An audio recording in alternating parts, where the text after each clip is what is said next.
ভগবদ্গীতাতেই ভগবান বলেছেন যে একটা ফুল অথবা একটা ফল কেউ যদি অর্পণ করে, এই ফুলের মধ্যে প্রাণ আছে, প্রাণ আছে, ফুলের মধ্যে প্রাণ আছে। একটা আপেল, এখানে যে ফলগুলো দিয়েছেন আপনারা ভোগে, আপেলের মধ্যে প্রাণ আছে। আপেল, আঙ্গুর, কলা যা আছে সব কিছুর মধ্যে প্রাণ আছে। তাই ভক্তরা যা কিছু ভগবানকে নিবেদন করবেন, ওই আপেল পরজন্মে সে সাধুর ঘরে জন্মগ্রহণ করবে, কারণ সোজা ভগবানের কাছে নিবেদিত হচ্ছে। একটা আপেল, একটা আঙ্গুর, আঙ্গুরে যে প্রাণ রয়েছে, এই আঙ্গুর যখন সোজা ভগবানকে নিবেদন করা হবে, সাথে সাথে পরজন্মে সে মনুষ্যকুলে জন্মগ্রহণের সুযোগ পাবে। এই জন্য কলিযুগে লক্ষ লক্ষ সাধু আবির্ভূত হবে।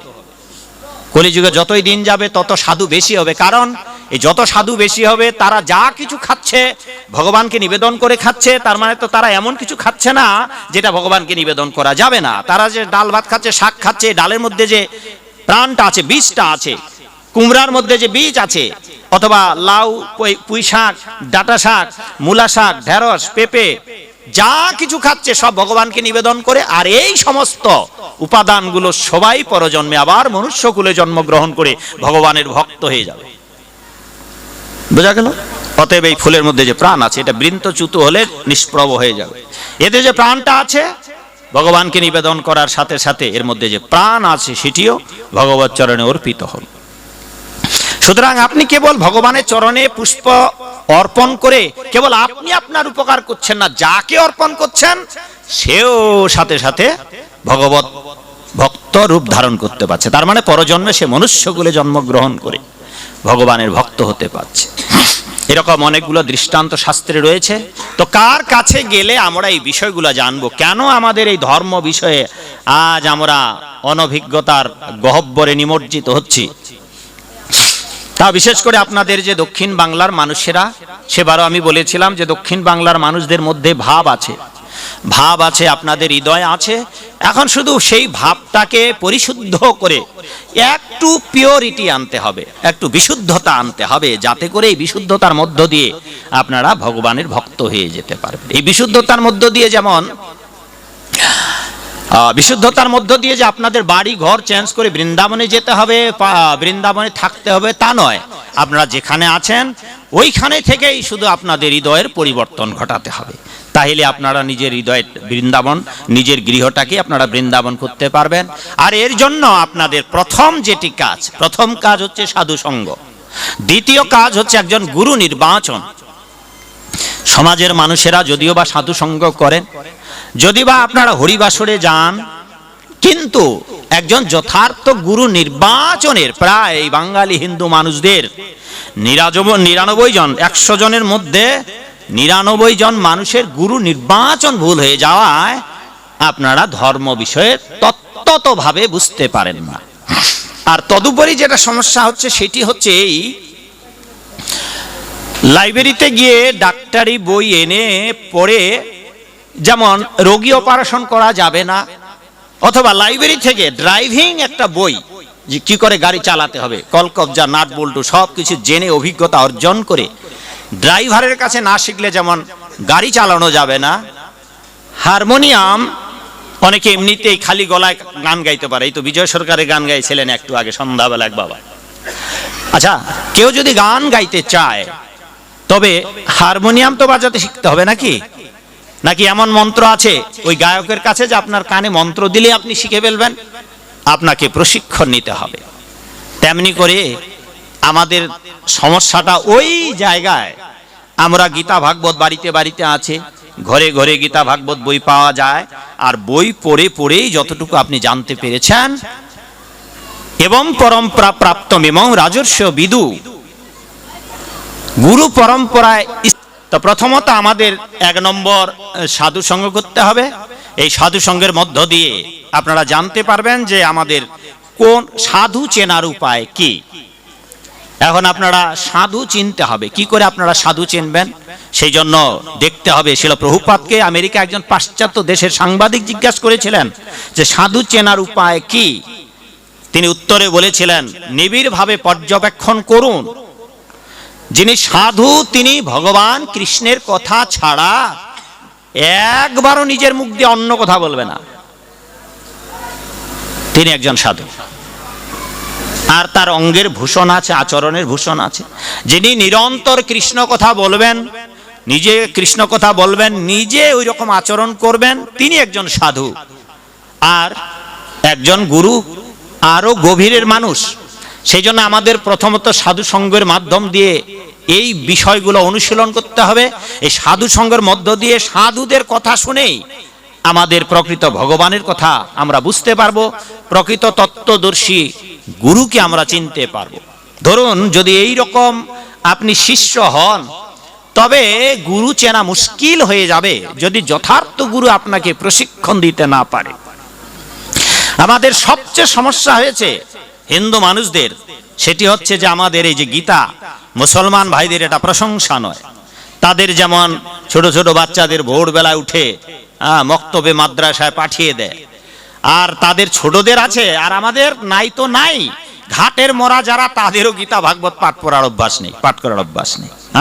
কদিন পর মরে যাবে, একটা শ্লোকও বলতে পারবে না। হয়তো বিশ্ববিদ্যালয় কলেজে লেখাপড়া করছে, ভগবত গীতার কতগুলা শ্লোক আছে।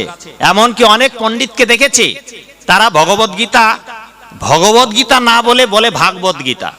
ও জানেই না যে ভাগবত আলাদা আর ভগবত আলাদা। ফলে বড় বড় পণ্ডিতেরা পর্যন্ত গীতা পাঠের আসরে বসে বলে আজকে ভাগবত গীতা পাঠ হবে।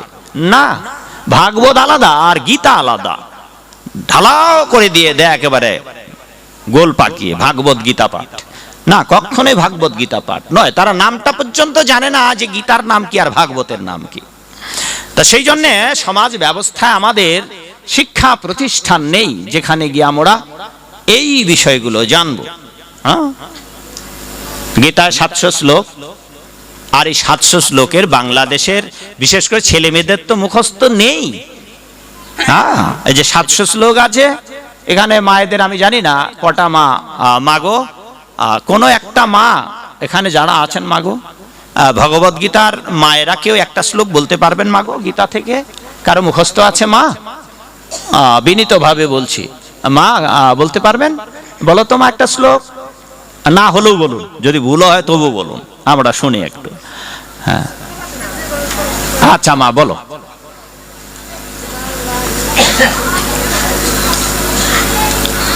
হ্যাঁ, তো মা বলে দিয়েছে 4th অধ্যায়ের বোধ এটা, 4th অধ্যায়ের। মা জানেন কি কত নম্বর শ্লোক এটা?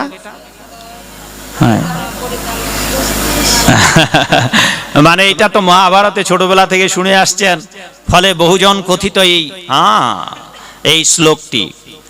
আরো অনেক শ্লোক আছে যাকে তবু আমাদের চর্চা করা উচিত। এখন চর্চা হচ্ছে এই ভগবত গীতা ভাগবতের উপরে, মানুষে জানতে পারছে। আগের দিনে এতটা চর্চা ছিল না, এখন প্রচার হচ্ছে। দেশের মানুষ বিদেশের মানুষ, এখন মিডিয়ার যুগ, ফলে মানুষেরা ধর্মীয় চেতনায় উদ্বুদ্ধ হচ্ছে। আজ পৃথিবীর কোন দেশের মানুষের কীর্তন শুনতে চান?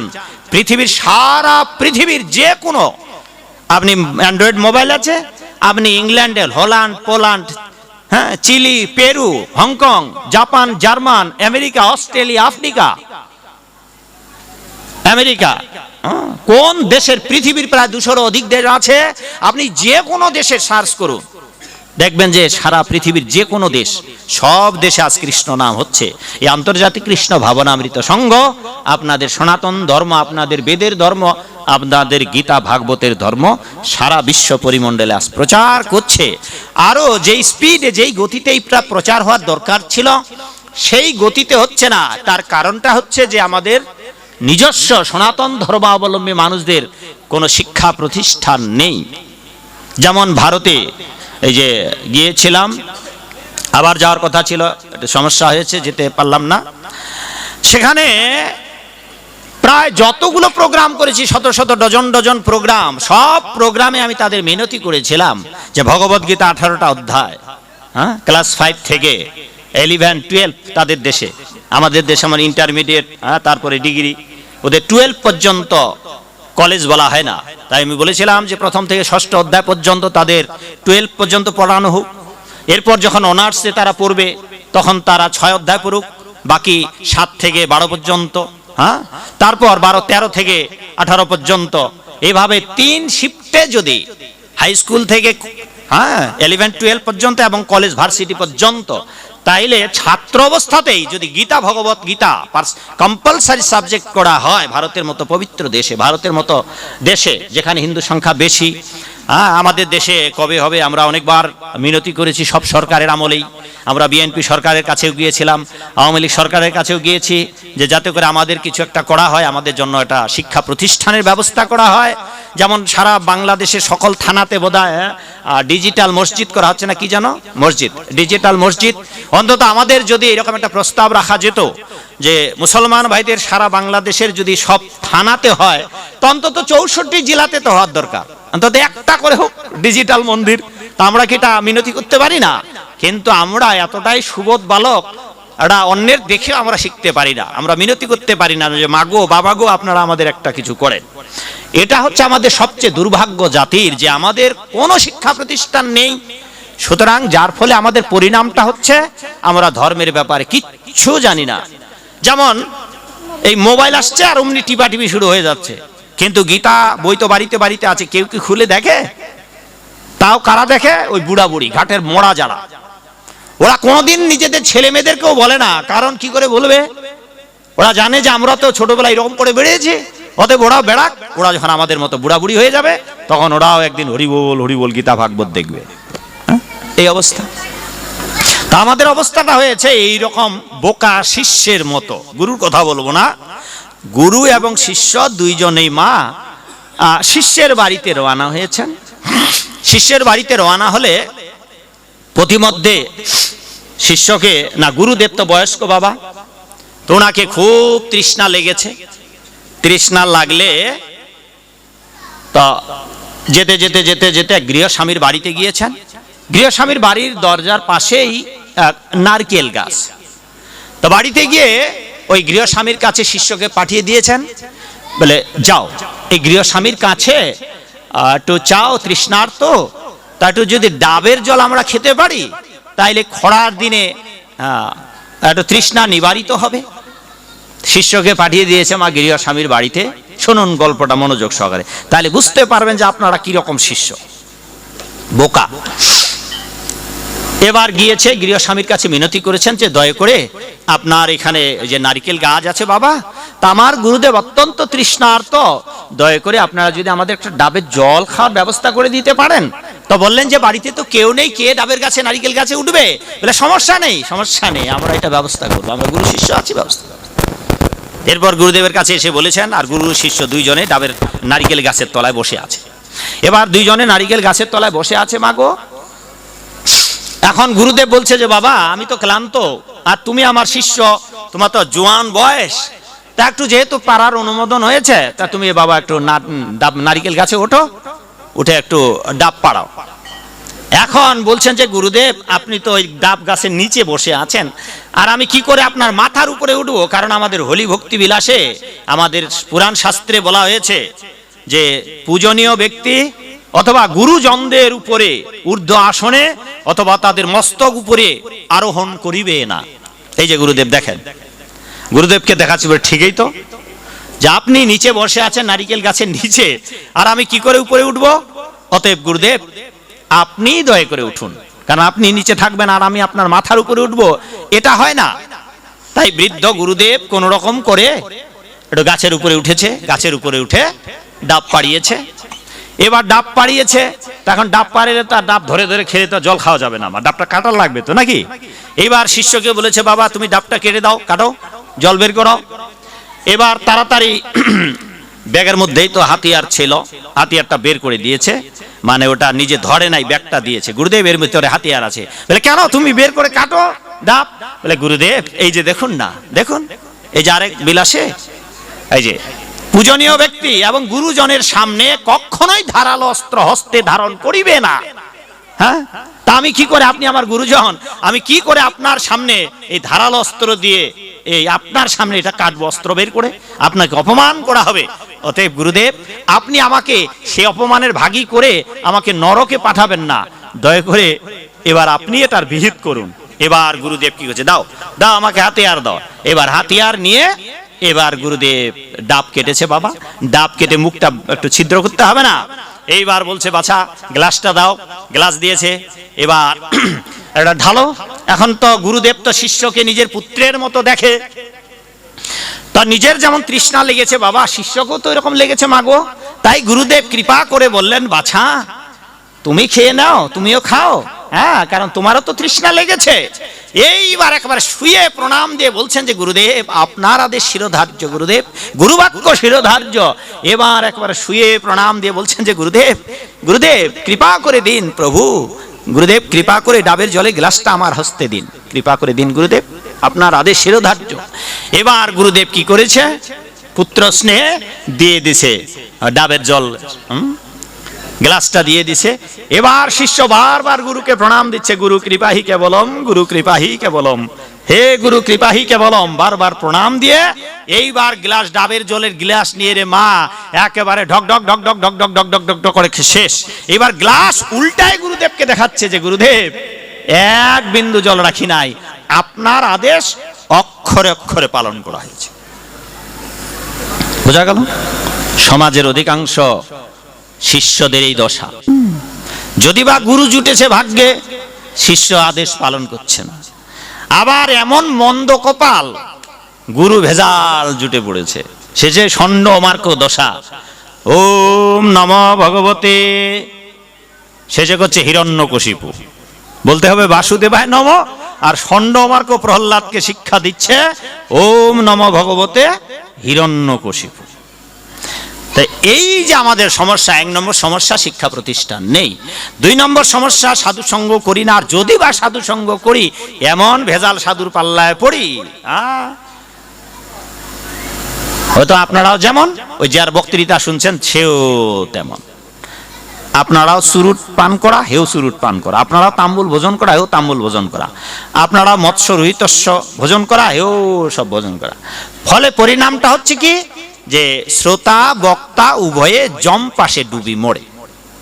এই জন্য আমাদের দরকার শুদ্ধ বিশুদ্ধ সাধু সঙ্গ, এক নম্বর।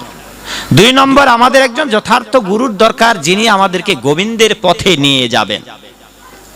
তিন নম্বর যেটা আগেই দরকার ছিল ওইটা আর এখন হওয়া সম্ভব নয়, এখন অনেক দূরে আমরা পিছিয়ে গেছি, যেটা এখন আন্তর্জাতিক কৃষ্ণ ভাবনামৃত সংঘ চেষ্টা করছে যাতে করে ঘরে ঘরে এই কৃষ্ণ ভাবনার আন্দোলন পৌঁছে দেওয়া যায়। শিল প্রভুপাদ বলেছেন ঘরে ঘরে দুর্গ তুলো, দুর্গ গড়ে তোলো, কৃষ্ণ ভাবনার সৈনিক গড়ে তোলো। পিতা মাতাদের কাছে আমাদের মিনতি, আপনাদের 5টা ছেলে আছে, একটা দিয়ে দেন আমাদের সোসাইটিতে, 2টা ছেলে আছে, একটা দিয়ে দেন, একটা ছোটা দিয়ে দেন, আপনার গোটা বংশ উদ্ধার করবে। কিন্তু না, আপনারা তো আপনাদের ছেলে মেয়েদের দিতে চাইবেন না, মেয়েদের তো আমরা নেব না, ছেলেদেরও দিতে চাইবেন না। কই মাটা কোথায় গেল আমার, এই মাটা, বড় মাটা, মেজো মাটা কোথায় গেল, এই বাড়ির মেজো মাটা চলে গেছে, মাগো চলে গেছে, মেজো মা চলে গেছে, আপনার মেজোজা চলে গেছেন কেন? ছেলেকে খুঁজতে গেছে। সবাই চাইবেন আপনারা ছেলে মেয়ে লেখাপড়া করুক, চাকুরি বাকুরি ব্যবসা বাণিজ্য করুক, অফিসার হোক, কিন্তু কেউ চাইবে না সন্ন্যাসী হোক। ঠিক আছে? অন্যরা সাধু হলে কিছুটা সুনাম করে, পারলে তো দুর্নাম করে, মা বাবাকে খাইতে দেয় না, বেটা সাধু হয়েছে, হ্যাঁ, কত কিছু দুর্নাম করবে। তা সেই জন্যে যদি আপনাদের নিজেরা সাধু হতে না পারেন, অন্তত আপনাদের ছেলে মেয়েদেরকে আমাদের হাতে তুলে দিন, যাতে করে আমরা তাদেরকে এই ভক্তি ভাবনা রাজ্যে নিয়ে এসে কৃষ্ণ ভাবনায় ভাবিত হয়ে আপনার নিজেদের নয়, আপনার গোটা বংশকে তারা যাতে করে উদ্ধার করতে পারে। দামোদর মাস সবে মাত্র শেষ হলো। দামোদর মাস, কার্তিক মাস, ঊর্ধ্বাব্রত, নিয়ম সেবা, যারা আজও ইমেজ বয়ে চলেছে। একটা সুন্দর একটা কাহিনী বলি, যাতে করে আপনারা সামনের দিনগুলাতে, আগামী দিনগুলাতে, আগামী বছরের দিনগুলাতে আপনারা এই দামোদর মাস, নিয়ম সেবা মাস পালন করবার চেষ্টা করেন। কারণ এই দামোদর মাস, নিয়ম সেবা মাসের আজকে অন্তিম দিন। এটা পবিত্র মাস। 11 মাসে ধরুন একটা ফুল, অন্যান্য দিনে, অন্যান্য বছরে, অন্যান্য মাসে যদি আপনি একটা ফুল নিবেদন করেন গোবিন্দের চরণে, অনন্তকাল তিনি মনে রাখবেন। এ জগতের যারা কেউ কারো যদি উপকার করে ভুলে যান, কিন্তু ভগবান এতটাই কৃতজ্ঞ ব্যক্তি যে তিনি, আপনি যদি একটা মাত্র ফুল তাকে অর্পণ করেন, 1000 বছর যতদিন এই পৃথিবী থাকবে, চন্দ্র সূর্য থাকবে, ততদিন আপনার এই কেবল পুষ্প যে অর্পণ করেছেন সেই কথা ভগবান মনে রাখবেন। এবার কার্তিক মাস আজকে থেকে বিদায় নিল। আগামী কালকে যদি ফুল অর্পণ করেন, একটা ফুল অর্পণ করলে ভগবান একটা ফুল অর্পণ করার যতটুকু স্বীকৃতি পুণ্য ততটুকু পাবেন। কিন্তু দামোদর মাসে যদি একটা ফুল আপনি গোবিন্দের চরণে অর্পণ করেন, কত গুণ হবে প্রভু? সহস্র গুণ, শত সহস্র গুণ হবে। এই যে কার্তিক মাস মাগো বাবা, অন্যান্য দিনে ভগবানের চরণে ফুল অর্পণ করলে, একটা ফুল অর্পণ করলে যতটুকু ভক্তি দিয়ে অর্পণ করবেন ততটুকুই আপনি তার ফল লাভ করবেন। কিন্তু দামোদর মাসে যদি একটা ফুল অর্পণ করেন, যেন তেন প্রকারেণ, গাছের ডালেই ফুল রয়েছে, আপনি মনে মনে এখান থেকে বসেই, হে গোবিন্দ আমার তো সামর্থ্য নেই ওই ফুল পাড়িয়ে তোমাকে দেবার, বসে বসে আপনি জোরহাত করে গোবিন্দকে অর্পণ করলেন। গাছের ডালেই ফুল আছে, ওখান থেকেই তুলে মনে মনে এনে গোবিন্দের চরণে অর্পণ করলেন। বলা হলো কলিযুগের মানুষদের জন্য ওই ডাল থেকে তুলে এনে গোবিন্দকে অর্পণ করলে আপনার যা হতো, এইবার মনে মনে গাছ থেকে ডাল এলে আপনি তুলেন নাই, মনে মনে ডাল থেকে তুলে এনে গোবিন্দের চরণে অর্পণ করলেন, তাতে তার অর্ধেক পুণ্য আপনি পেয়ে যাবেন। এটা হচ্ছে কলিযুগের একটা মহাভাগ্য। মনে মনে করলেই হবে, তবে সব জিনিস মনে মনে করলে হবে না। তেমনি করে এই দামোদর মাসে যা কিছু করবেন, দামোদর মাসে যদি এক মালা জপ করেন, 1000 মালা জপের সমান হবে। দামোদর মাসে একবার কৃষ্ণ নাম করেন, 1000 বার কৃষ্ণ নাম করার ফল প্রাপ্তি ঘটবে। একটা ফুল অর্পণ করলে 1000 ফুল অর্পণের ফল প্রাপ্তি হবে। একটা একাদশী করলে 1000 একাদশী, তার মানে বছরে 26টা একাদশী। দামোদর মাসে যদি একটা একাদশী করেন, সহস্র একাদশীর ফল লাভ হবে। তার মানে 1000 একাদশী কত বছর? 26টা একাদশী প্রতি বছর হয়। হ্যাঁ বাবা, 1000 যদি 26 দিয়ে গুণ করা হয় তাহলে কত বছর হবে? এত বছরের দামোদর মাসে একটা ব্রত পার করলেই 1000 ব্রত পালনের ফল লাভ। এই দামোদর মাসের এই মহিমা। দামোদর মাসে পালনকারী এক ভগবত ভক্ত ভোরবেলায়, দামোদর মাসের মহিমা, ভোরবেলায় তিনি, আমি বোধহয় গতবার এসে আপনাদের বলেছিলাম যে রাতের আধারেই সূর্য উদয়ের 1 ঘন্টা 36 মিনিট আগে আপনাদের ঘুম থেকে উঠতে হবে, যেটাকে বলা হয় ব্রহ্ম মুহূর্ত। এই ব্রহ্ম মুহূর্তে উঠে এক ব্রাহ্মণ ভগবত ভক্ত বৈষ্ণব, যার নাম ছিল ধর্মদত্ত, তিনি কমণ্ডল আর তুলসী পত্র, গঙ্গা জল নিয়ে গোবিন্দ পূজার জন্য বেরিয়েছেন ঘর থেকে। আগের দিনে তপবনে অথবা অরণ্যে ভগবান গোবিন্দের বা বিষ্ণু মন্দির থাকতো, যেগুলো আমরা পরবর্তীকালে দেখেছি। আপনারা যারা প্রবীণ মানুষ তারা দেখেছেন বিভিন্ন জমিদার বাড়িতে বড় বড় অট্টালিকা বা অরণ্যে বিষ্ণু মন্দির। এই ধর্মদত্ত নামক একজন পরম বৈষ্ণব ভগবত ভক্ত, তিনি পূজা করতে যাচ্ছেন ভোরবেলায়, রাত্রি পোহায় নাই মা, তখনও রাত আছে। এবার যেতে যেতে যেই অরণ্যে প্রবেশ করেছেন, মন্দিরের অভিমুখে যাত্রা করেছেন পূজার জন্য, নারায়ণ পূজার জন্য, হঠাৎ করে ওই অরণ্য পথে এক ভয়ঙ্কর পিশাচ পদ আগলিয়ে দাঁড়িয়েছে। পদ আগলিয়ে দাঁড়িয়ে তাকে ভয় দেখাচ্ছে। ওদিকে ভগবত ভক্ত বিষ্ণু ধর্মদত্ত, তিনি বলেছেন, কে আপনি? জোরহাত করেছেন, ভয় পেয়েছেন। সাধু হলেও তো সাধুরও তো ভয় আছে, যদিও সাধুরা নির্ভীক, বা ভগবানের ভক্তদের বলা হয়েছে নির্ভীক, যদিও আজকালকার আধুনিক যুগের অনেক সাধুরাই ভীরু, ভয় নেই, না সাহস নেই, ভয় পায়। উনি জোরহাত করে বলেছেন, কে আপনি? কেন আপনি আমাকে ভয় দেখাচ্ছেন? আপনি আমার পথ ছেড়ে দিন, আমি গোবিন্দ পূজার জন্য যেতে চাই।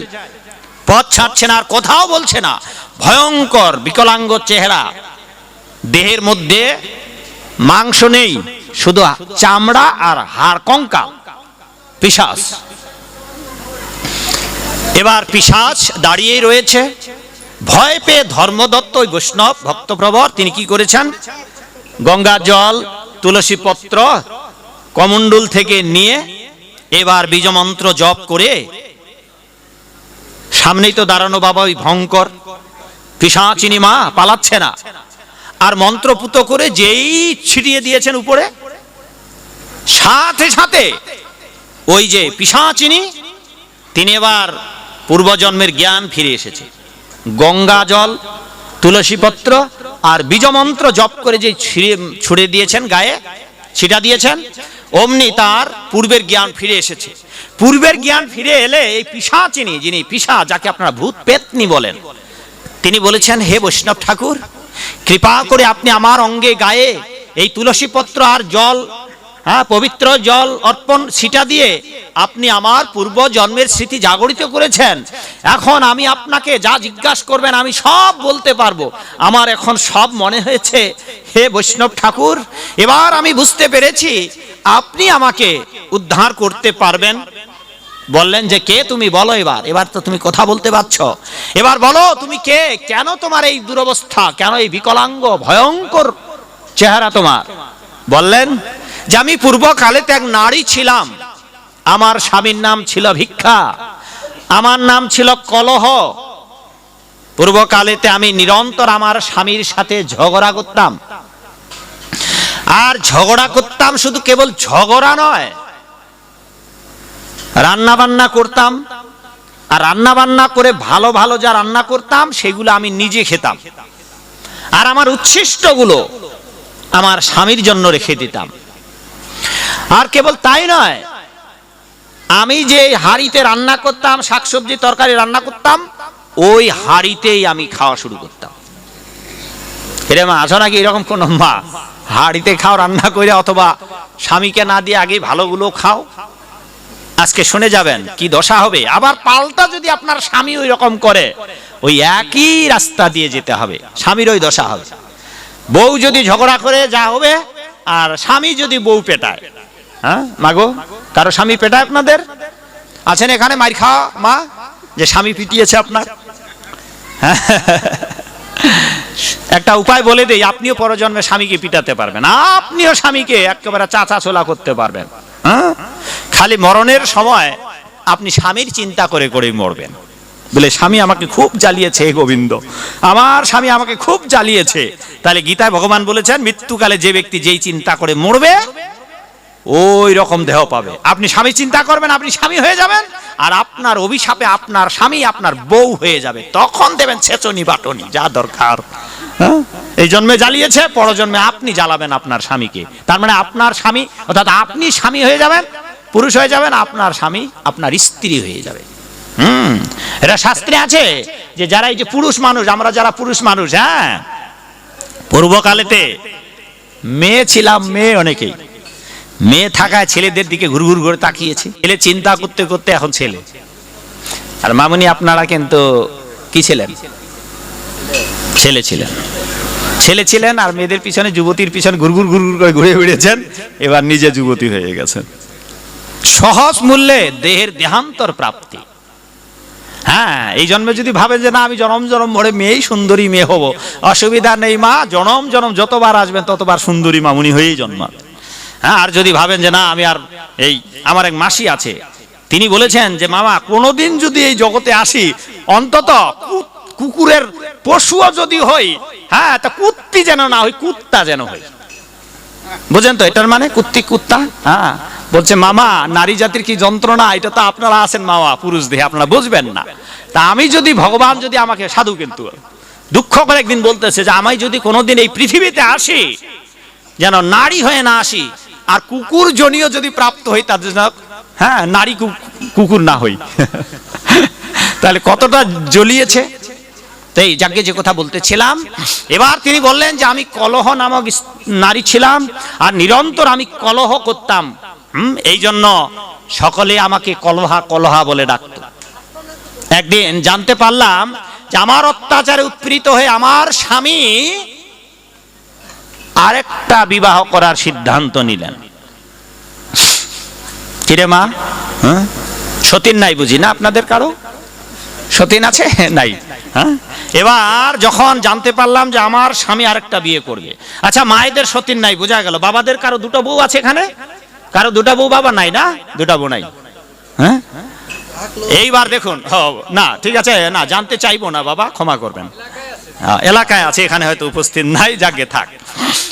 এবার সতীনের জ্বালা বড় জ্বালা। আগের দিনে যদিও রাজারা অনেক বিবাহ করার বিধি ছিল, হ্যাঁ, যেমন কোন রাজার বোধহয় 1000 10,000 বউ ছিল আগের দিনে রাজা বাদ দেন, এই ব্রাহ্মণ ঠাকুরেরা পর্যন্ত অনেকগুলো করে বিয়ে করতো, যখন যেই কালে সতীদাহ প্রথা ছিল। এখন সেইটা দিন আর নেই, যাকে।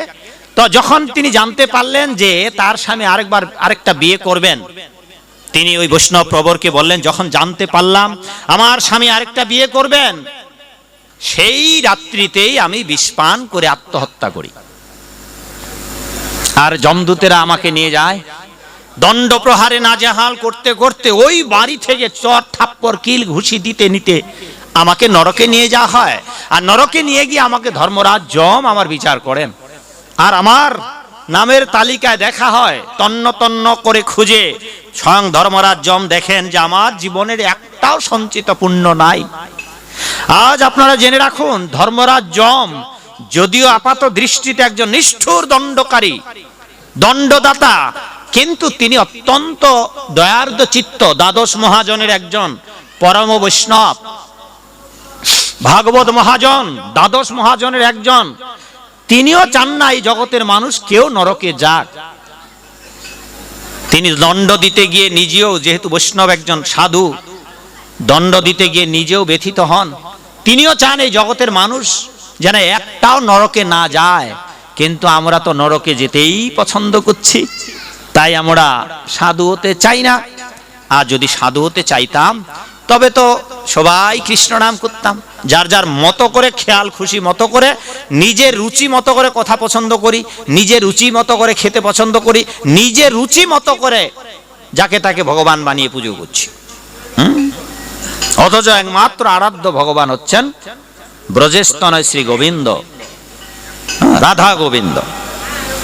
এবার কি হয়েছে মা, সেই রাত্রিতে যখন মারা গেলেন বাবা, যমদূতেরা নিয়ে গেলেন, যমরাজ বিচার করলেন যে এর কোনো পুণ্য নাই, এই প্রথম পাপের জন্য সে যে জঘন্য পাপ করেছে।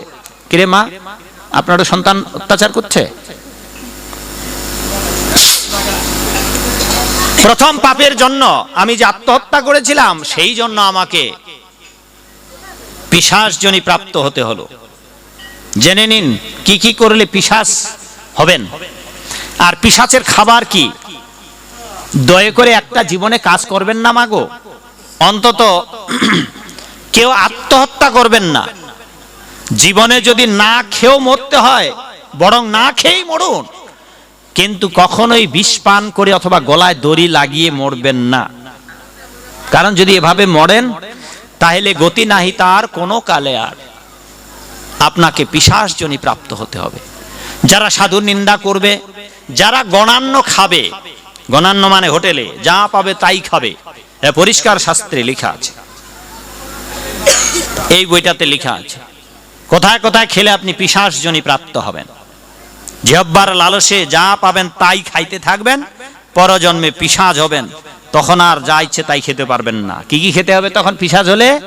কফ, কাশি, থুথু, শ্লেষা, যা ফেলাই দেবেন মানুষেরা, রোগী মানুষেরা মুখ থেকে, ওগুলো আপনাকে কুড়ায় কুড়ায় খেতে হবে। সবচেয়ে জঘন্য খাবার খেতে হবে, পিরিয়ডকালীন মায়েরা যে ঋতুবতী হয়, সেই যে ময়লা আবর্জনাগুলো ফেলে দেওয়া হয়, সেইগুলা তাদেরকে খুঁজে খুঁজে, ওগুলাই তাদের খাদ্য। ড্রেনের পচা দুর্গন্ধ, প্রস্রাব, পায়খানা তুলে তুলে খেতে হবে। এই হচ্ছে পিশাচের খাবার। তা পিশাচ কি কি করলে পিশাচ হবে? আমার এই ছোট্ট বইটাতেও এটাতেও লেখা আছে, শ্রাদ্ধ তত্ত্ব বিচার প্রথম খণ্ড আর দ্বিতীয় খণ্ড বিস্তারিত বিবরণ আছে, যে কি কাজ করলে আপনি ভূত পেতনি হয়ে জন্মাবেন, নরকেও আপনাকে যমদূতের আর শাস্তি দেবে না। এতটাই পাপ আপনি করেছেন, আপনাকে নরকেও নেওয়া হবে না। এইভাবে বললেন যে আজকে আমার 5000 বছর গত হলো, হে বৈষ্ণব ঠাকুর, এই এক পাপের জন্য 5000 গত হলো।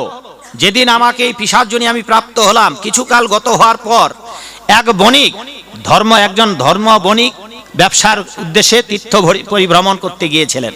সেই সাথে ব্যবসায়ী লোক তীর্থে যাবেন, আমি তার কাঁধে ভর করে এক সময় আমি ভারতবর্ষ পরিভ্রমণ করতে করতে প্রয়াগ তীর্থে পৌঁছাই। প্রয়াগ তীর্থে, প্রয়াগে ত্রিবেণীর ঘাটে যখন আমি স্নান করতে নামবো, নিজের পিশাচত্ব ঘুচার জন্য আমি যখন ওই বণিকের কাঠ থেকে নামবো, তখন সেখানে শিবের ভক্তরা আর বিষ্ণু নারায়ণের ভক্তরা এসে আমাকে এমন তাড়া করলো, চিরদিনের জন্য ওই তীর্থভূমি থেকে আমাকে বিদায় করে দিল। সেই থেকে আজ অবধি 5000 বছর আমি সারা পৃথিবী ঘুরে বেড়াচ্ছি। খাওয়া নেই, দাওয়া নেই, পুষ, রক্ত, শ্লেষা, কফ, এগুলা খেয়ে দিন যাপন করছি। এবার আপনি আমায় উদ্ধার করবেন কৃপা করে। এবার শুনুন, আরো দুটো পাপের জন্য আমার সামনে দুটো জন্ম রয়েছে। এক, আমি যেহেতু যেই রান্না করে স্বামীকে না দিয়ে আমি ভালো ভালো জিনিসগুলো খেতাম, সেই জন্যে এই পিশাচজনির শাস্তি সমাপ্তের পরে আমাকে বিড়ালি হয়ে জন্মাতে হবে। বিড়াল, স্ত্রীলিঙ্গ বিড়াল, বিড়াল হয়ে জন্মাতে হবে। এই বিড়াল হয়ে বহুকাল আমাকে থাকতে হবে। আর তৃতীয়ত পাপ আমার, যেই হাঁড়িতে আমি রান্না করতাম ওই হাঁড়িতে আমি খেতাম, সেই জন্যে বিড়াল জনির পরে আমাকে জন্ম নিতে হবে শুকরী জন্ম। শুকর, শুয়োর, শুকর এবং শুকরী, নারী শুকরী হয়ে জন্মাতে হবে। এবার শুকরেরা কি খায় গো মা? বরাহ নন্দিনী হয়ে জন্মাতে হবে, তার মানে শুয়োরের বাচ্চা হয়ে জন্মাতে হবে। এবার ধর্মদত্ত বৈষ্ণব প্রবরকে ওই পিশাচিনী বললেন, হে বৈষ্ণব ঠাকুর, সামনে আমার আরো বহুকাল অকল্পনীয় সময়ের অসীম সীমারেখায় আমাকে যন্ত্রণা ভোগ করতে হবে। কৃপা করে ভাগ্যবশত আপনার দর্শন লাভ হয়েছে, এবার আপনি আমায় উদ্ধারের ব্যবস্থা করুন। ধর্মদত্ত বললেন, আপনি যেই দেহে আছেন এই দেহে আপনি আর কোনো ব্রত করতে পারবেন না, গোবিন্দের নাম জপ করতে পারবেন না, তবে একটা উপায় আমি আপনার উদ্ধারের ব্যবস্থা করব, আমি আপনাকে কথা দিচ্ছি। এবার তিনি কি করেছেন? এবার তিনি সংকল্প করেছেন, আবার তুলসী পত্র, জল, তুলসী পত্র এবং কমণ্ডলে গঙ্গা জল নিয়ে এবার তিনি বীজমন্ত্র জপ করছেন, 88 অক্ষর বীজমন্ত্র। এবার বীজমন্ত্র জপ করে তিনি সংকল্প করলেন, ওম নমঃ ভগবতে বাসুদেবায়। সবাই বলুন, ওম নমঃ ভগবতে বাসুদেবায়, ওম নমঃ ভগবতে বাসুদেবায়, ওম নমঃ ভগবতে বাসুদেবায়। এভাবে বীজমন্ত্র জপ করে, পবিত্র বীর্যবতী বীজমন্ত্র জপ করে এবার সংকল্প করলেন, আমি যে দামোদর মাস ব্রত পালন করেছি, এই দামোদর মাসের যে প্রভূত বহুত যে সুকৃতি পুণ্য, হে গোবিন্দ, আমি আজ সংকল্প করছি তোমার এই ব্রত পালনে যা আমার পুণ্য আছে, এই পুণ্যের অর্ধেক অংশ আমি এই পিশাচিনীকে দান করছি তার মুক্তির জন্য। এবার যেই দান করে দিয়েছে, সাথে সাথে ওই পিশাচিনী দেহ পরিত্যাগ করে একেবারে পরমা সুন্দরী নবকিশোরী রূপ ধারণ করেছেন। নিতাই গৌর প্রেমানন্দে হরি হরি বল, হরি বল।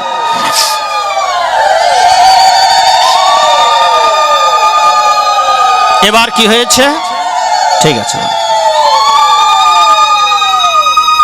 সাথে সাথে ভগবানের দুজন দূত চলে এসেছে। মা, ভগবানের দুজন দূত এসেছেন, একটা দিব্য বিমান বা রথ এসেছে। ওই যিনি পিশাচিনী ছিলেন, দেখুন এই দামোদর মাসের কি মহিমা।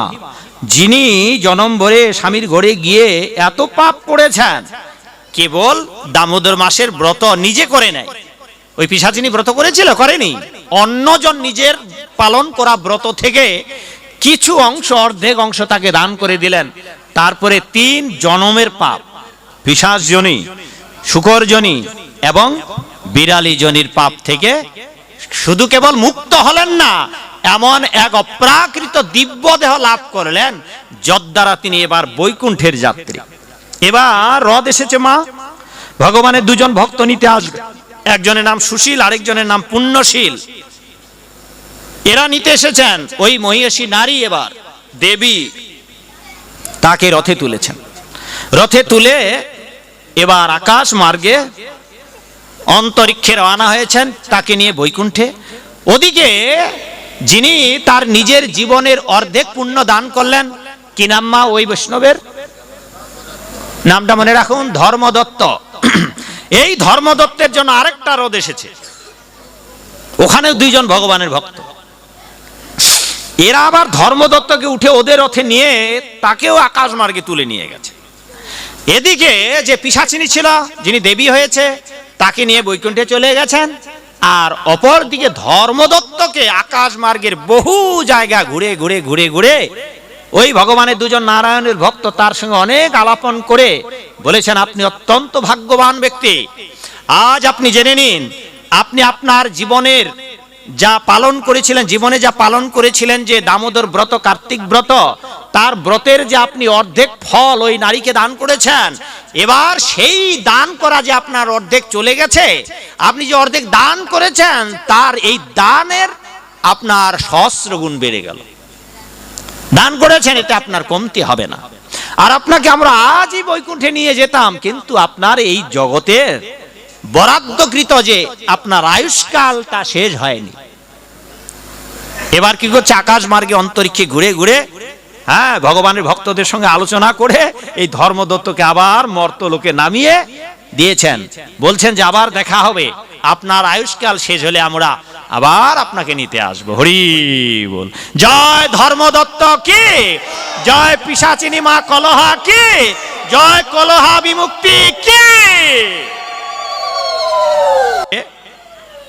একজন পাপিয়সী নারী অন্যের দেওয়া পুণ্যের দ্বারা নিজের পরম প্রাপ্য বৈকুণ্ঠ ধাম লাভ করেন। তাই আমরাও যদি চাই যে নিজের পুণ্য কাউকে দিয়ে উদ্ধার করতে, হ্যাঁ আপনি পারবেন। কারো বংশের কেউ মারা গেছে, আপনি গয়াধামে যাচ্ছেন, প্রতিবেশী আপনার বংশের কেউ নয়, আপনি তাকেও যদি বলেন কৃপা করে আপনি আমার বাবার নামে একটু পিণ্ড দেবেন, সামর্থ্য অনুসারে তাকে হয়তো 200-500 টাকা দিয়ে দিলেন যে আমার বাবার নামে আপনি এটা পিণ্ড দিয়ে দেবেন, আপনার বংশের যদি নাও হয় আর সে গিয়ে যদি দেয়, তাতেও আপনার কল্যাণ হবে। হয়তো আপনি গয়া কাশী বৃন্দাবনে যেতে পারছেন না, প্রতিবেশী কেউ যাচ্ছে, তাকে দিয়ে আপনি পাঠাবেন নিবন্ধন করে যে আপনি আমার হয়ে আমার বাবার জন্য পিণ্ড দিয়ে দেবেন। এইভাবে কেউ যদি কাউকে স্বীকৃতি দান করে, কারণ ভগবান কৃপাময়, ভগবান এতটাই কৃপাময়, অন্যের দ্বারা অর্পণ করলেও ভগবান গ্রহণ করেন। ভগবানের একজন পরম ভক্ত ছিলেন, যিনি জগন্নাথের ভক্ত ছিলেন। তা তিনি জানতেন, একটা ছোট কাপড়ের ব্যবসা ছিল, তার একটা ছোট কাপড়ের ব্যবসা ছিল।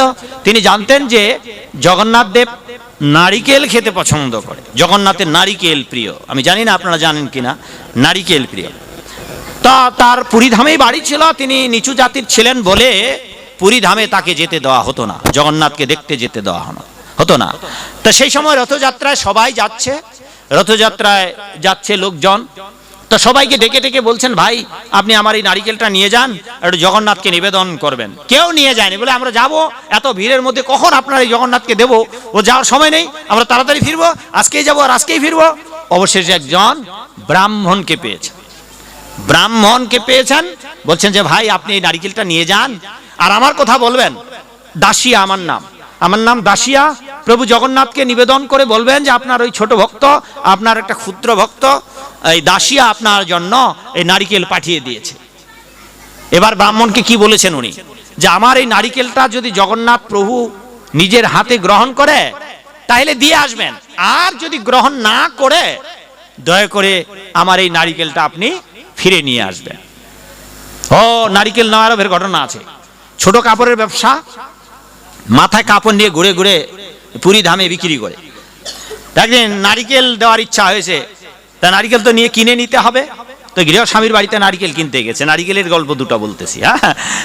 নারিকেল কিনতে গেছে মা, এখন বলছে যে একটা নারিকেল আপনার এক শর্তে দেওয়া হবে, কারণ আমি নারিকেল বিক্রি করি না।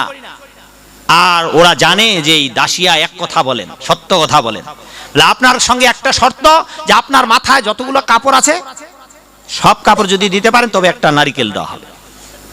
ভগবানের ভক্ত সব দিয়ে নিজের ব্যবসাটাই দিয়ে দিলেন, ব্যবসাটা দিয়ে একটা নারিকেল নিয়ে, এই নারিকেল নিয়ে রাস্তায় দাঁড়িয়ে থাকলেন। দাঁড়িয়ে থেকে লোক খুঁজতে লাগেন, অবশেষে একজন ব্রাহ্মণ পেলেন, আর ওই ব্রাহ্মণকে দিয়ে দিলেন, বললেন যে নারিকেলটা জগন্নাথকে দিয়ে দেবেন, আর জগন্নাথ যদি নেয় দিয়ে আসবেন, আর যদি না নেয় আমি এখানে রাস্তায় দাঁড়িয়ে থাকবো, ফেরার পথে আপনি আমাকে নারিকেলটা দিয়ে যাবেন। এদিকে ব্রাহ্মণ ঠাকুর মনে মনে ভাবছে, আরে জগন্নাথের নাই হাত, আর এই বেড়া করছে যে নিজের হাতে নারিকেল নেবে। হ্যাঁ, ব্রাহ্মণ ঠাকুর একটু 2 নাম্বার ঠাকুর, তো ক্ষমা করবেন যদি এখানে ব্রাহ্মণ থাকেন, একটু লোভ হয়েছে, আরে জগন্নাথ কি খাবে, দিয়ে তো আমি আনে খাবো নারিকেলটা, এই ভেবে যে নিয়ে যাই, অন্তত বেচারা অনেকক্ষণ ধরে অপেক্ষা করছে।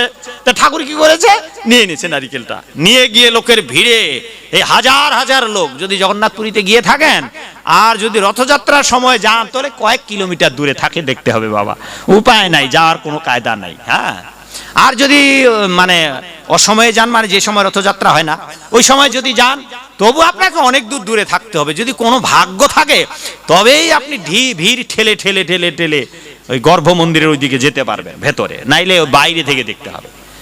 এত ভিড়, প্রতিদিন লক্ষ